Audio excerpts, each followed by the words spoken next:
You know, Columbia is the oldest town in this part of Alabama, continuously operating town in this part of Alabama.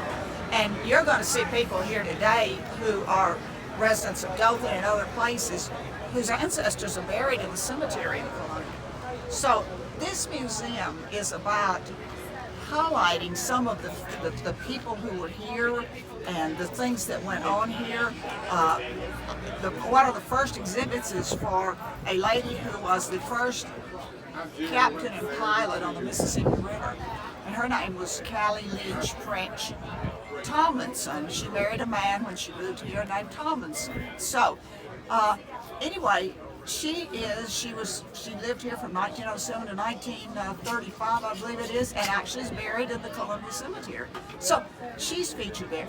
We have a featured exhibit of World War II paraphernalia and memorabilia, and we are very interested in getting stories from people who are veterans or have family members that were veterans or had grandparents that were veterans to add to the collection of stories. So here's an opportunity at the museum to do some recording of those types of stories.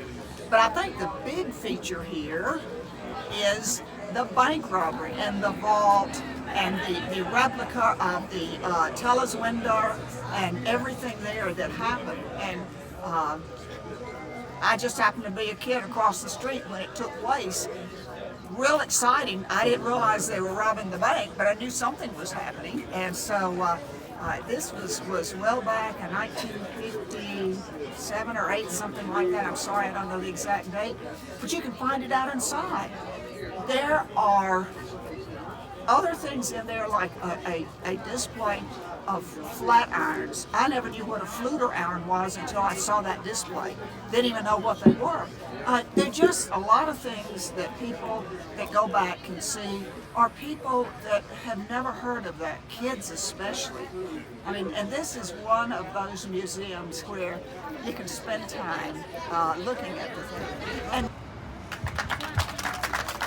there we go.